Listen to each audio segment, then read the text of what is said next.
muy buenas tardes amigos de Canal Diseño, Radio Diseño. Me presento rápidamente, yo soy Alejandro Martínez, arquitecto. He estado involucrado en diversos proyectos de espacio público. Estamos en nuestro primer programa de una temporada de varios ponentes, personas en las cuales son importantes en el diseño de espacio público, de diseño arquitectónico, de diseño industrial, diseño textil. Vamos a estar entrevistando y trayendo a personas que tienen gran capacidad de poder de decisión, de tomas de decisión, no solamente a nivel gubernamental, sino también en otros ámbitos como en el privado y en diversas instituciones. Hoy vamos a empezar con un arquitecto, se llama Luis Guillén, el cual estuvo trabajando en la Secretaría de Desarrollo Urbano y Vivienda, en la administración que está saliendo en este momento.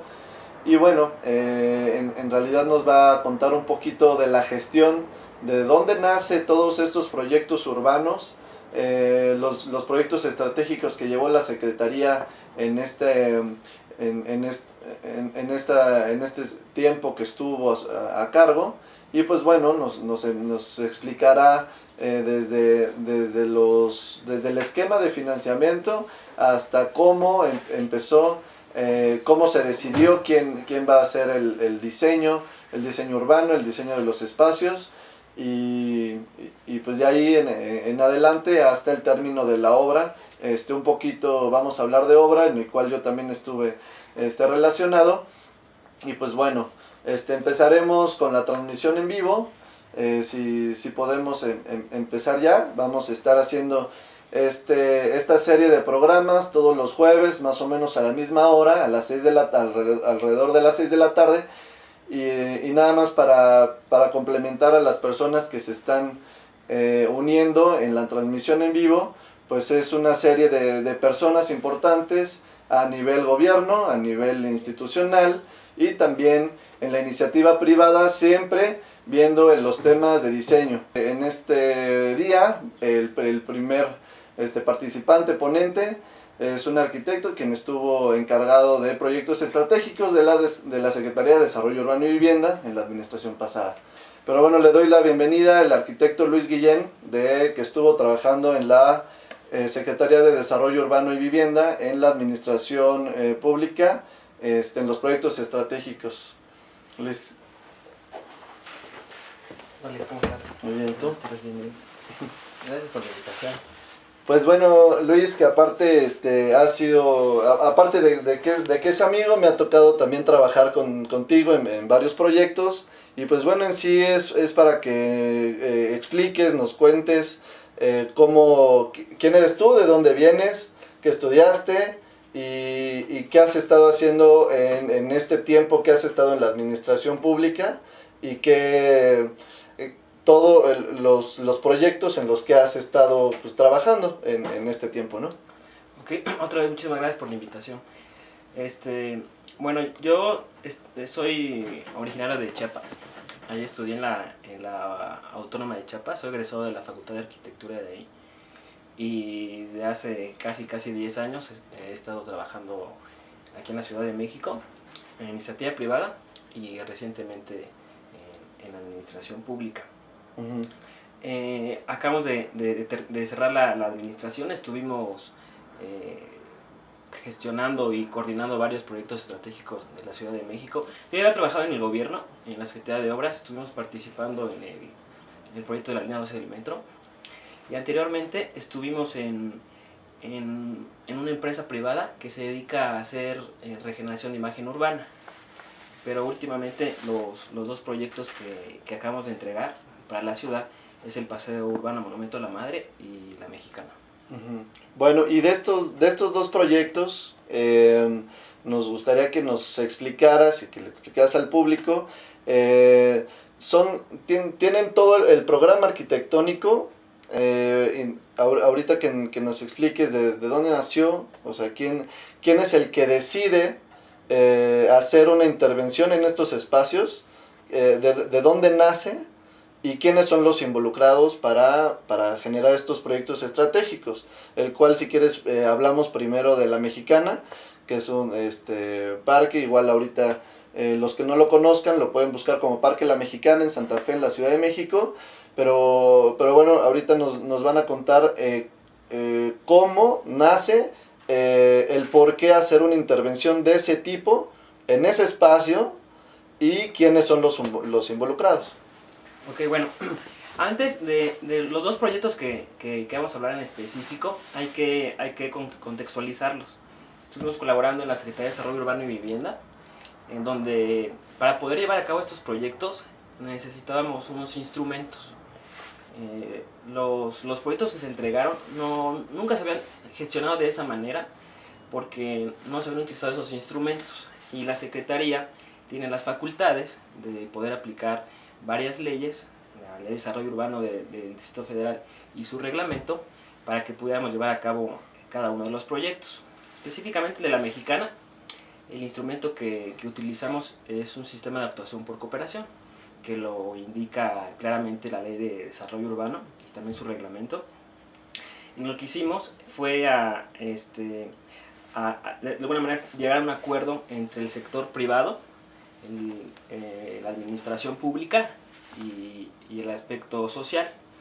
Cada uno de los proyectos que trabajamos sí fue muy importante involucrar a la sociedad, porque ya habíamos tenido también que nos tocó colaborar un poco con el proyecto del corredor de Chapultepec, y a mí me parece que ese fue uno de los errores, no socializarlo de la manera que tenía que ser, porque finalmente ya no se llevó a cabo, ¿no? Y tuvimos la experiencia, por lo menos en estos dos proyectos, de sí, tomar en cuenta la voz de la sociedad, y a partir de ello, con varios acuerdos en donde se involucraron demasiados actores, poder llevarlos a cabo. Ahora, en La Mexicana, más allá de ver el proyecto, que parece que es muy bueno, podremos contar la historia de cómo surgió ese proyecto. Ya había una necesidad vecinal con ese terreno en Santa Fe. Para que más o menos los pongamos en contexto, está ubicado en Santa Fe específicamente, y Santa Fe no tenía espacio público, era una demanda vecinal.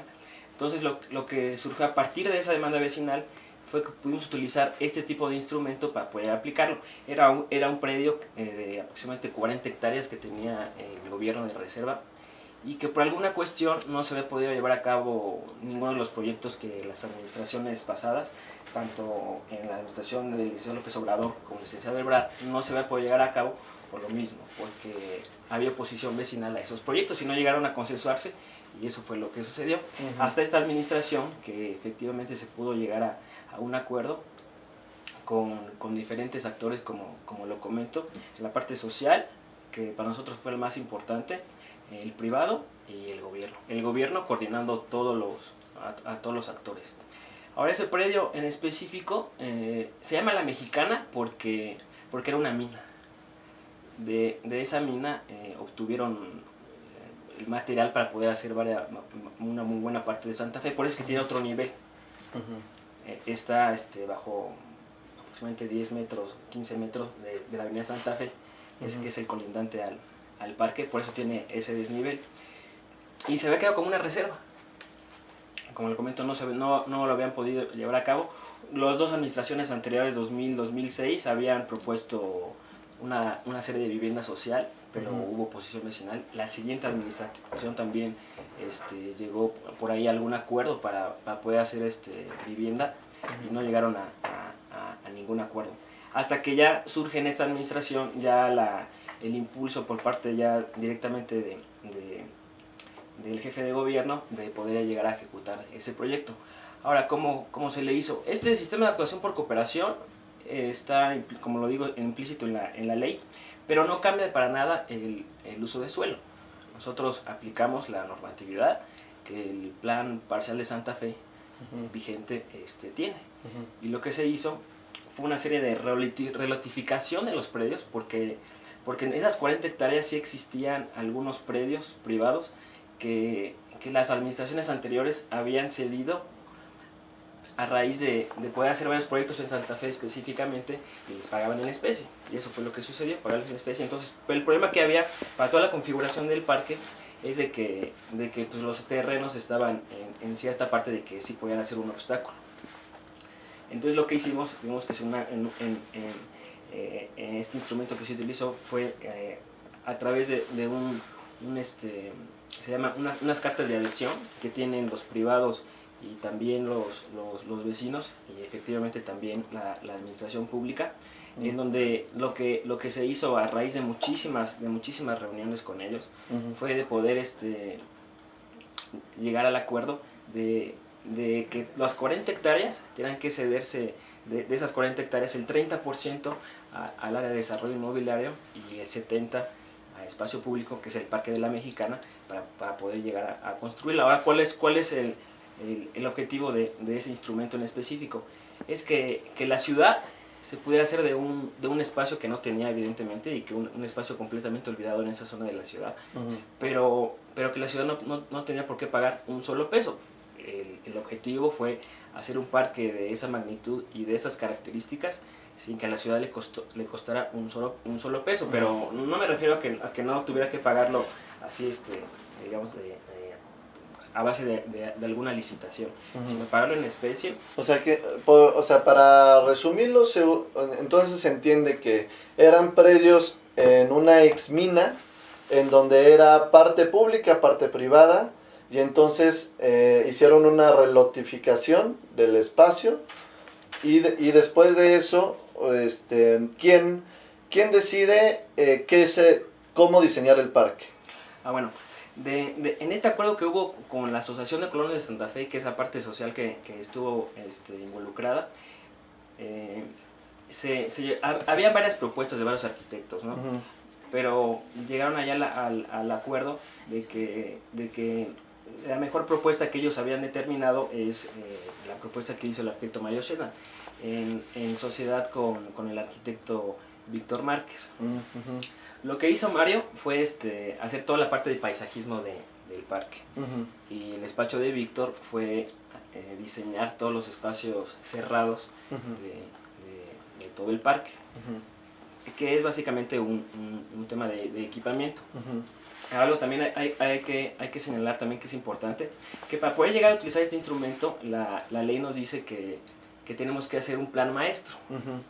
Un plan maestro que se tenía que dejar inscrito allá en la secretaría donde estábamos colaborando, para que al paso del tiempo nadie pudiera llegar a cambiar la reglamentación. Se hizo una serie de renotificación, pero quedó muy bien marcado de que cada espacio tenía que estar en su lugar, y eso no se puede cambiar, ¿no? Ahora, para poder llegar a inscribir ese plan maestro, se tuvo que constituir un fideicomiso, que ese es un sistema de actuación por cooperación, para poder financiarlo, ¿no? Porque si no, ¿de dónde? Entonces los privados iban a pagar todo el parque a cambio de la tierra, ¿no? Y a raíz de eso es como se puede utilizar ese sistema de actuación por cooperación, que la verdad es muy efectivo. Pero a raíz de ese plan maestro, después del plan maestro, es de que se empezaron a ya llegar a acuerdos, pero ya con un anteproyecto definido en donde podrían destinarse ciertas áreas a cada una de las partes de equipamiento del parque. Entonces este 30% de este gran terreno se va a construir vivienda, y con eso los privados hacen una aportación para construir el parque. Entonces, ¿sí es así? Sí, o sea, ese 30%, digamos que se lo cede la ciudad a ellos, con el potencial que... Lo que se hizo es hacer unos avalúos del terreno, de cuánto costaban sin parque, cuánto cuestan con parque y cuánto cuestan los terrenos. Y lo que se hizo fue equilibrar eso. O sea, yo te entrego estos terrenos, pago en especie de lo que con el potencial que tú necesitas, para que más o menos se equilibre y tú puedas construir, y efectivamente puedan salir los números que desde un principio hemos platicado. Y ahora, entonces, la ciudad no le debe nada a los desarrolladores, ni los desarrolladores le deben nada a la ciudad. Exactamente, o sea, fue el intercambio. Ahora, ¿cuál es también el éxito de este modelo de gestión y de financiamiento? Es de que Bueno, se otorgó un título de concesión de todo el parque, ¿no? Del 70% del área que es el parque. Y esa concesión está dada 40 años. Intervinieron varias dependencias del gobierno de la ciudad. Y lo que se hace es de que esa concesión sea autofinanciable, o sea, también, aparte de que la ciudad no tuvo que erogar ningún solo peso por eso, o sea, no licitar nada ni sacar de las arcas de la ciudad dinero para poder financiarlo, es de que está completamente comprometido el mantenimiento del parque a través de estas concesiones, porque hay locales comerciales, hacen eventos culturales, eventos deportivos, y eso es lo que hace de que el mismo proyecto sea autofinanciable y no tiene que volver a pagar la ciudad un solo peso, como en la mayoría de los espacios públicos tiene que pagar de alguna manera un mantenimiento, pero eso sale de las arcas de la ciudad. Ok. Oye, y en este punto que mencionas, hay cierta incertidumbre también de la gente, de todos los visitantes y también de las personas externas que les queda muy lejos el parque. Una, es el parque parece ser que es privado por este esquema de que tiene locales comerciales y que tiene un mantenimiento, una seguridad privada que no es la seguridad pública con la que contamos en la ciudad. Entonces, sí es un espacio público, ¿y tú qué piensas acerca de esto? Mira, es un espacio público y siempre lo va a seguir siendo, porque la tierra siempre ha sido de la ciudad y eso quedó muy bien constituido en los instrumentos que se utilizaron, que se inscribieron, de que siempre va a seguir siendo de la ciudad. O sea, el modelo de mantenimiento del parque es el que sí es privado, porque existe un fideicomiso y es en donde se hace la aportación para poder pagar todo lo que mencionas de la vigilancia y todos los servicios del mismo parque. Por eso se diseñó así y así está modelado. Lo que tiene ese tipo de concesiones es de que sí tiene que representar cualquier concesión que existe en la ciudad, sí tiene que existir una contraprestación que le hace este fideicomiso a la ciudad, por mínimo que sea. Es como otro instrumento que se utiliza aquí en la ciudad, que yo creo que sí, eso sí es concesión de un espacio público, porque finalmente se vuelve privado, los famosos permisos administrativos de temporal revocable, los famosos PATRs, ¿no? En donde sí la contraprestación es en otro porcentaje, pero en este caso de la mexicana no, pero sí existe una contraprestación y así lo dice la ley. Ok. Y en el sentido de que se hace el mejor parque público de la Ciudad de México, con la más alta calidad de acabados, de infraestructura, de fuentes, un lago artificial, un auditorio público, ¿qué piensas de que se hace en un espacio tan lejano como Santa Fe? Y no y en la parte más cara, obviamente tenemos un área de Santa Fe de alto interés económico y otro muy bajo. Se hace en el más alto. ¿Por qué no también en el área de Santa Fe de bajos recursos o del otro lado? Entendemos que el esquema fue una petición ciudadana y como lo comentas ahorita, entonces nos explica por qué se hizo en este predio, ¿no? Pero ¿por qué no extenderlo a las otras áreas y qué piensas de esto? Bueno, o sea, el modelo exitoso de la mexicana es ese, que se dieron todas las condiciones, ¿no? Y todos los actores coincidieron en ese momento. Es por eso que en esa zona de la ciudad se pudo llevar a cabo. Siempre existió tal vez en otras partes de la ciudad algún interés similar, pero no se comprometía la inversión privada, y que en esa zona de la ciudad, pues sí, para ellos es bastante atractivo. Okay. Eso fue lo que hizo que consideran todas las partes y por eso se pudo llevar a cabo, pero también utilizado, como lo comenté, este instrumento en otras partes de la ciudad. Y ahorita, si quieres, platicamos un poquito más adelante de los otros proyectos. No se pudo llevar a cabo así tal cual, porque hay otras fuentes de financiamiento también, pero específicamente este modelo nada más se pudo llegar a concretar en esta parte de la ciudad. Ok. Pues bueno, el programa arquitectónico con el que cuenta el parque, aparte de tener los locales comerciales, estacionamiento, canchas, ¿qué más tiene? Tiene un área de perros, juegos infantiles, como bien comentas, un corredor gastronómico, tiene un auditorio. Ahora también en esta parte de la ciudad, o por lo menos en todo el perímetro del terreno, contempló también el proyecto desde un principio poder acondicionar toda la infraestructura que no tenía esa parte, ¿no? O sea, no nada más es el parque como tal, sino en todo el perímetro, está completamente con todos los servicios, que finalmente no se llega a ver porque es subterráneo, pero también se dotó de servicios es que es un terreno público que tiene todos los servicios. Ok. También tiene un skate park, ¿no? Tiene un skate park, cuenta también son 2 lagos artificiales que tiene, y también un tanque de tormentas, que eso es importante porque en la época de lluvia lo que se hace es poder captar toda esa agua y comprometer el riego de las casi 30 hectáreas que tiene el parque. Ok. Pues bueno, pues en sí es importante conocernos cómo se ataca el espacio y cómo determina en este caso que ya comentas que fue Mario Schegnan con el proyecto, con el plan maestro. Con el proyecto de paisaje. Ajá, y cómo se gestiona para después entonces tener un diseño arquitectónico, un diseño urbano, el cual pues es maravilloso, por lo menos para mí, ¿no? Ahora, hablando también de los proyectos, y hablando del skate park que tiene ahí, a mí se me hace muy importante. Ahora tendremos otro invitado más adelante, especialista en el diseño de skateparks. Hablando de esto, el Paseo Urbano Monumento a la Madre, donde también yo estuve colaborando en la obra. Cuéntanos un poquito ahora desde la gestión, de dónde nace el proyecto, a quién se le ocurre hacer un corredor en esta área y los alcances que tiene el proyecto. Bueno, también es otro de los proyectos estratégicos que en esta administración que se acaba de terminar se pueden llevar a cabo. Desde la Secretaría, que también utilizamos otro tipo de instrumentos, que también lo implica la Ley de Desarrollo Urbano y su propio reglamento.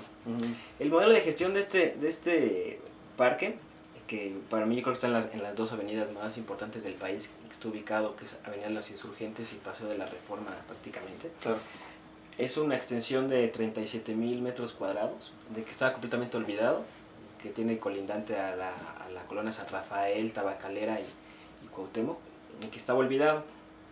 Entonces surgió desde el tema de que sí, utilizar otro tipo de instrumentos. Específicamente en este proyecto se utilizaron las medidas de mitigación urbana que cada desarrollo de la ciudad, a partir de un impacto urbano que ingresan en la Secretaría, tienen que cumplir por derechos y obligaciones. Hubo también un acercamiento vecinal muy importante, pero se empezó a gestionar el proyecto con varios desarrolladores que tienen sus inversiones en Paseo de la Reforma, y en ese momento estaban por ingresar sus estudios de impacto urbano. Entonces lo que se va a acordar con ellos es de que en vez de poder mitigar precisamente en espacios que no tienen ninguna trascendencia, y no siempre muy cercanos a su desarrollo, o si tú quieres ir en el entorno inmediato, pero que no pueden llegar a tener ninguna trascendencia para la ciudad, o como la ciudad recibe ese impacto, lo que se acordó con ellos fue de poder conseguir todas estas mitigaciones y poder meterlas en una gran bolsa de recursos, para que esas aportaciones que ellos están obligados conforme a la ley, poder pasárselos a la ciudad. Y entonces identificamos este espacio en la ciudad donde estaba muy cercano de sus desarrollos, y lo que se hizo fue, que se tenía que hacer desde el primer momento, se pensó en hacer un concurso nacional de arquitectura. Se gestionó y se hizo el concurso. Pero, ¿de quién fue la idea de hacerlo ahí? Entre la Secretaría y con los desarrolladores. Ajá. Ahí fue donde se empezó a gestionar. ¿Fue de la idea del secretario, de alguien? No, de los desarrolladores y del equipo que estábamos colaborando directamente con él. ahí se empezó a gestionar. Aparte hubo un acercamiento también muy importante, en ese momento era Delegación Cuauhtémoc, ahora Alcaldía, también de la gente del equipo de la delegación, les pareció muy bien y también digamos que fue una lluvia de ideas, ¿no? Pero conforme fue pasando el tiempo se pudo empezar a tomar forma y fue que se empezó a definir cuál iba a ser la estrategia a seguir y todo financiado con puros recursos privados. Nada más para contextualizar un poquito, cuando estas medidas de integración urbana se les piden a los desarrolladores que van a construir un edificio grande, mejorar la infraestructura o mejorar, si ustedes han visto que de repente empiezan a cambiar todas las banquetas de su cuadra, de la colonia, a veces no es recurso público, es de inversión privada para que ellos les liberen la medida de integración para que entonces les puedan dar el permiso de construcción. ¿Es así? Lo que te dice la ley es de que a partir de 5,000 metros cuadrados o más para usos mixtos, tú tienes que presentar un estudio de impacto urbano en la Secretaría de Desarrollo Urbano y Vivienda. Y a partir de 10,000 metros cuadrados para vivienda, también tienes que presentar un estudio de impacto urbano, porque sí, exactamente, genera un impacto en el entorno, ¿no? Entonces, a partir de ese impacto urbano, que se ingresa en la Secretaría, se hace un dictamen. Y ellos determinan cuáles son las medidas de mitigación en tema delegacional, de movilidad, de entorno urbano, de infraestructura, que tú tienes que mitigar de acuerdo al tamaño del desarrollo que los inversionistas vayan a construir. Y lo que hicimos entonces es de que esas medidas de mitigación dirigirlas en su mayor parte a este proyecto en específico. Okay. Y esto no, o sea, no se quedaron espacios sin atacar o mejorar, siendo que todas se direccionaron a este espacio en vez de hacer un mejoramiento en las colonias. Exactamente. Como son vecinos, finalmente son vecinos de las mismas colonias porque están ahí. Sí les obliga la ley a pagar o a hacer unas aportaciones. O independientemente otra aportación que tienen por obligación y porque la ley así lo dice, de lo que son las obligaciones que les dicen el Código Fiscal del Distrito Federal. Esas son los artículos 300, 301, 302, son otras aportaciones que ellos tienen que cumplir cabalmente. En este caso son las medidas de mitigación del impacto urbano, de 8 o 9 torres que se están construyendo y están por construirse en Paseo de la Reforma. Entonces, como son proyectos muy grandes, de ese tamaño son también las mitigaciones que ellos tienen que pagar. Entonces todo se direccionó a este espacio y entonces ya se empezó con un concurso nacional. Se empezó a gestionar un concurso nacional. La Secretaría invitó a varias dependencias y también gente de la iniciativa privada y de asociaciones civiles para poder hacer primero un comité técnico, y a partir de eso se seleccionó un jurado, que son los que seleccionaron finalmente la propuesta ganadora. Se recibieron alrededor de 70 propuestas de todo el país y al fin fue en 2 etapas.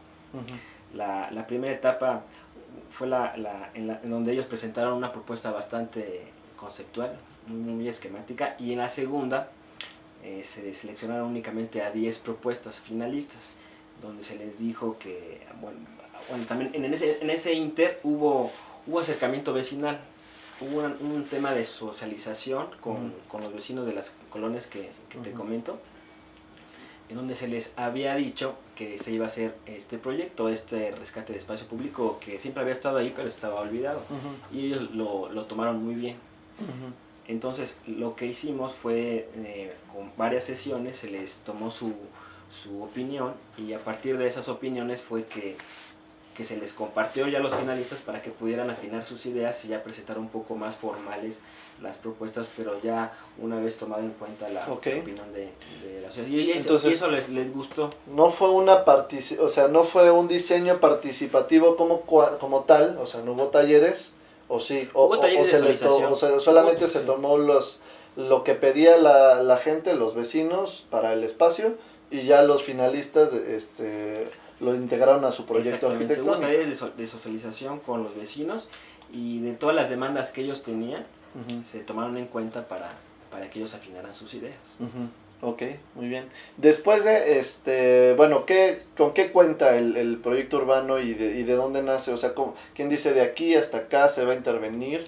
Bueno, tiene que ver un poco con el modelo de gestión también, porque a partir bueno, como lo había comentado también en el caso de la Mexicana, en ese sector de otra de las estrategias que estábamos trabajando en la Secretaría son los sistemas de actuación por cooperación, y uno de los sistemas de actuación por cooperación es la Mexicana, así es como se conformó, como lo comentamos hace un momento. Los famosos SACs. Los famosos SACs.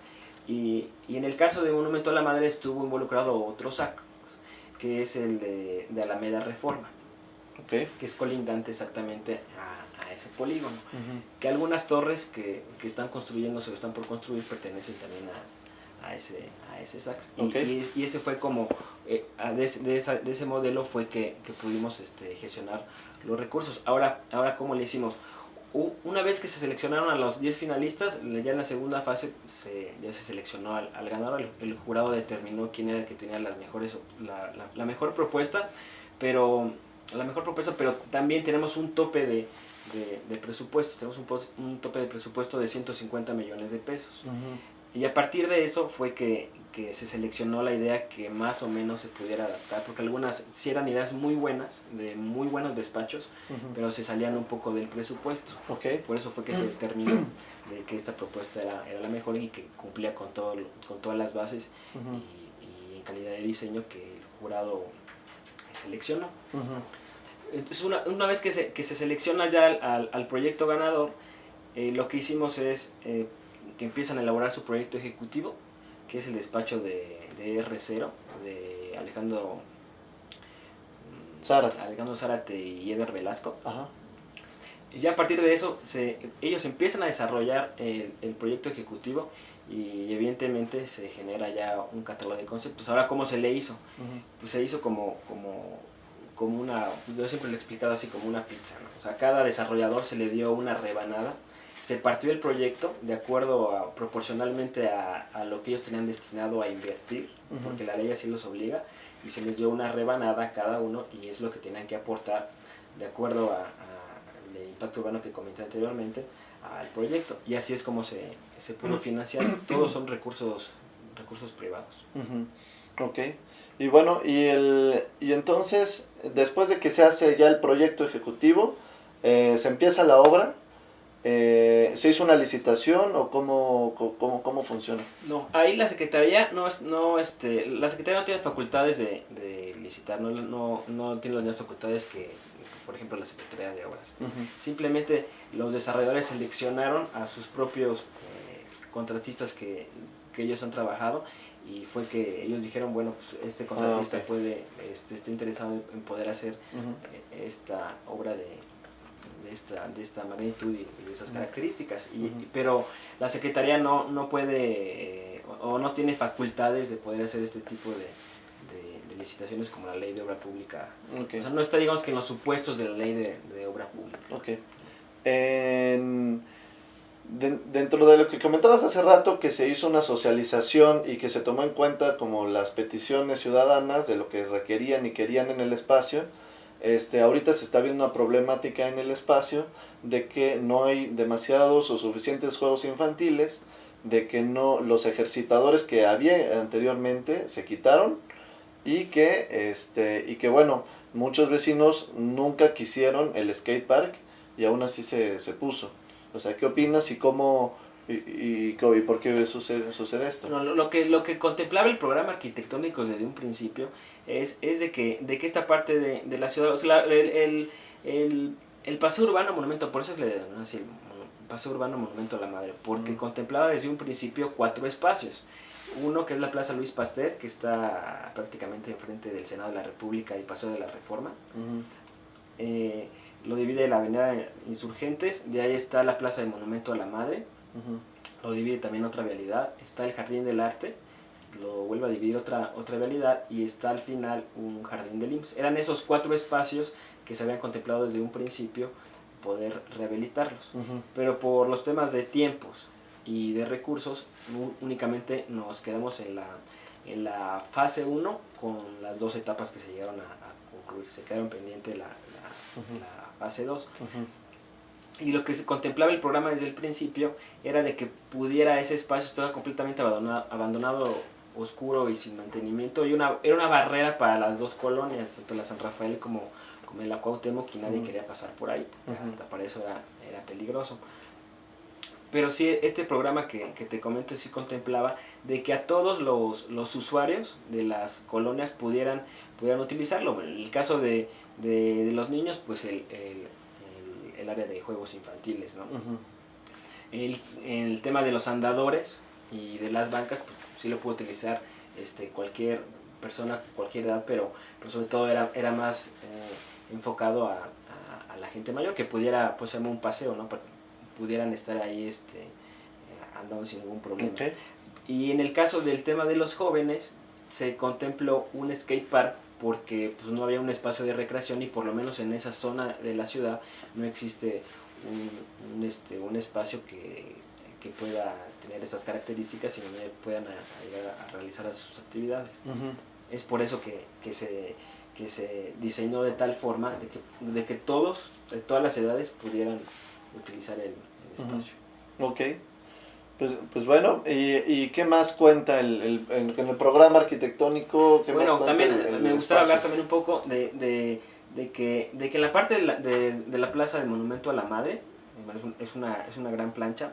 Abajo existe un estacionamiento, pero en el sismo del año pasado existe un monumento que es bastante famoso, y se cayó por el sismo. También los trabajos que coordinó la Secretaría estuvieron contemplados el tema de la restauración, que eso lo llevó el arquitecto Gabriel Mérigo, todo el tema de la restauración, y se trajo de la misma zona donde se había extraído el material, la materia prima, también se llevó a cabo con los mismos materiales y con la misma piedra con la que se había hecho originalmente, la trajeron. Exactamente. Ok. Oye, ¿y si le hicieron una cirugía estética? ¿La mejoraron? Sí. ¿La mejoraron o es igualita? Quedó mejor la mamá.